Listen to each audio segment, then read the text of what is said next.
নমস্কার বন্ধুরা, মা অন্নপূর্ণা রান্নাঘরের তরফ থেকে শুভ দুপুর। তো বন্ধুরা, আজকে রেসিপি হচ্ছে পেঁয়াজকলি পাবদা। তো এখানে শুকনো লঙ্কার গুঁড়ো, হলুদ গুঁড়ো, নুন দিয়ে ওটাকে পাবদা মাছটাকে মাখিয়ে রাখতে হবে। তার সাথে আছে আমার হচ্ছে পেঁয়াজকলি, টমেটো, পেঁয়াজ বাটা, 3 পিস লঙ্কা। এখানে আছে হলুদ, কালো জিরে, লবণ আর হচ্ছে শুকনো লঙ্কার গুঁড়ো। এটা তো শুরু করা হোক। প্রথমে সর্ষের তেলটা দিয়ে মাছটা ভাজা হবে।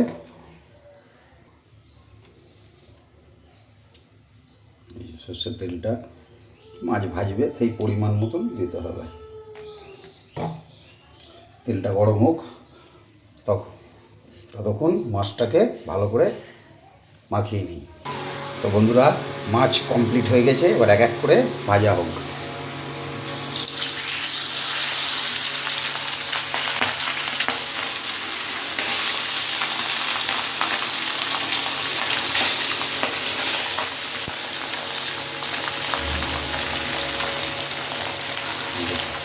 সুন্দরভাবে মাছগুলো ভেজে নিতে হবে। দেখুন বন্ধুরা, মাছ ভাজা মোটামুটি হয়ে গেছে। এবার মাছটাকে তুলে নিতে হবে।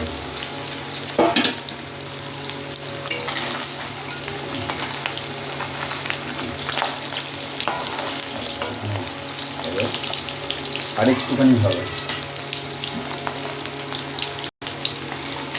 তো বন্ধুরা, মাছটাকে এক এক করে তুলে নিচ্ছি।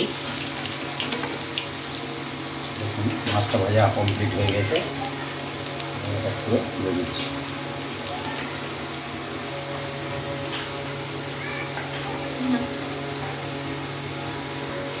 তো বন্ধুরা, এবার দেবো হচ্ছে কালো পাঁচফোড়ন, যাকে বলে কালো জিরে। তারপর দেবো পেঁয়াজ বাটা এবং 3টে লঙ্কা। এবার দিয়ে দেবো পেঁয়াজ কলি আর টমেটোটা।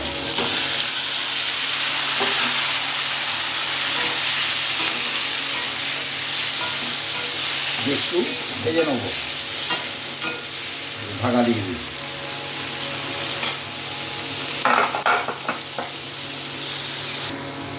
দেখুন বন্ধুরা, মোটামুটি ভাজা হয়ে গেছে। আর একটু হবে, যেহেতু পেঁয়াজ কলিগুলো একটুখানি নরম হলেই হয়ে যাবে। তো বন্ধুরা, আমার রান্না যদি আপনাদের ভালো লাগে তাহলে আমার ইউটিউব চ্যানেলে সাবস্ক্রাইব করুন এবং বেল ঘন্টিটা টিপে দিন। তাহলে নিত্য নতুন রান্না আপনাদের কাছে পৌঁছে যাবে। তার জন্য @প্রদীপ হালদার 2 টিপলে আমাকে পেয়ে যাবেন এবং আমার প্রত্যেকটা ভিডিও আপনাদের কাছে পৌঁছে যাবে। আর আপনারা একটু কমেন্ট করে জানাবেন কেমন হচ্ছে রান্নাটা। তো বন্ধুরা, এবার একটু শুকনো লঙ্কার গুঁড়ো দেওয়া হবে। এটা হচ্ছে কাশ্মীরি লঙ্কার গুঁড়ো এবং হলুদ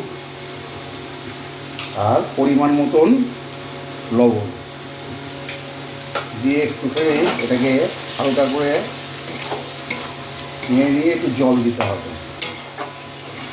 এটা এত সুন্দর লাগবে বন্ধুরা, একদম এটা তো একদম অ্যাকচুয়ালি আদা রসুন বাদ দিয়ে, পোস্ত বাদ দিয়ে এই একটু জল দিয়ে দিতে হবে পরিমাণ মতন।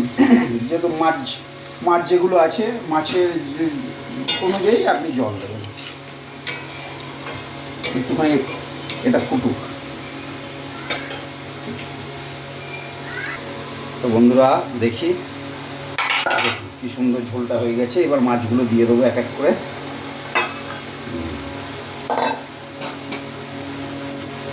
মাছগুলো দিয়ে একটুখানি ফুটিয়ে এটাকে নামিয়ে নিতে হবে। হচ্ছে কলি পাবদা, অসাধারণ টেস্ট।